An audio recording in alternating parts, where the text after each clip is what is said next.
Turn with me to the Gospel of John, chapter 20, verses 24 through 29.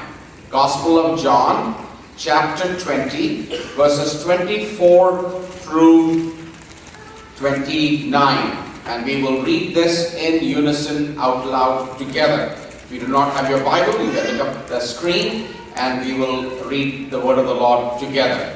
John chapter 20, verses 24 through 29.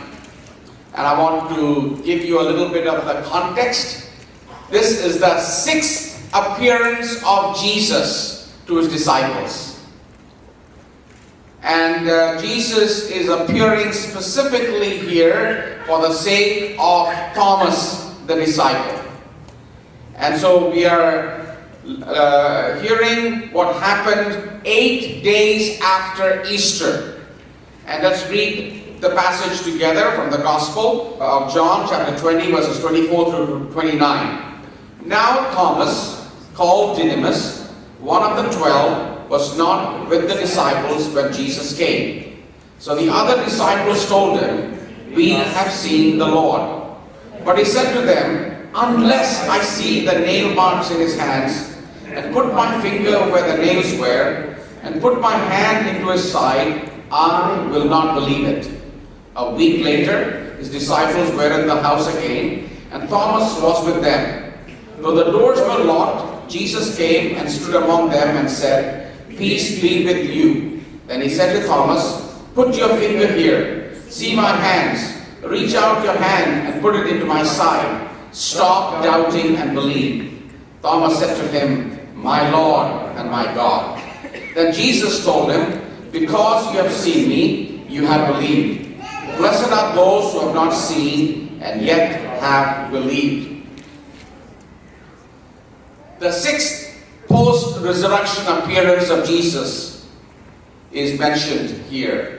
And John is the only one that mentions this. The other synoptic gospels do not mention this particular passage. And John is the one who gives us an understanding of who Thomas was. The name Thomas is mentioned in Matthew, Mark, and Luke. And he is mentioned as one of the apostles. But if you just read Matthew, Mark, and Luke, we do not have an understanding of who Thomas was. So we need to be grateful to Apostle John for recording certain things about Thomas. If had it not been for John, we would have no clue that he was just another disciple of Jesus Christ. So John is the one who gives us a better understanding of Thomas. When you read the other passages of Thomas, we find Thomas by nature was a pessimist. He was a person who had a negative attitude towards life. He was a skeptic. He would not take anything that people said. He wanted to make sure that he saw it, he would substantiate it, and only then he would accept it. It was very hard for you to convince Thomas of something. And Thomas was a person who always saw the glass half empty. If everybody else saw that glass half full, Thomas would always see the glass half empty. That was the kind of mind. That was the way Thomas was wired. That was in his DNA. He was a skeptic. He did not believe things easily. There were many skeptics in the world.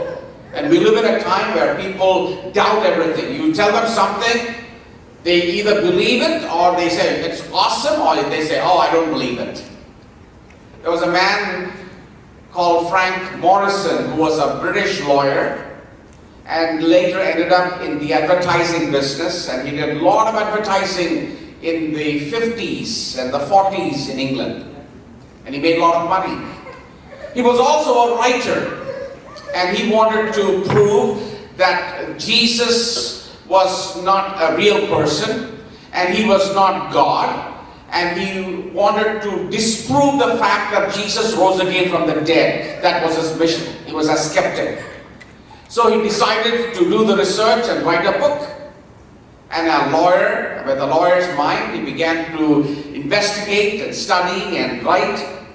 And that his intention was to write a book, and being in advertising business, he thought he could really advertise it so the whole world would buy it and they would be convinced that Jesus was not a real person and he was not a person who rose again from the dead.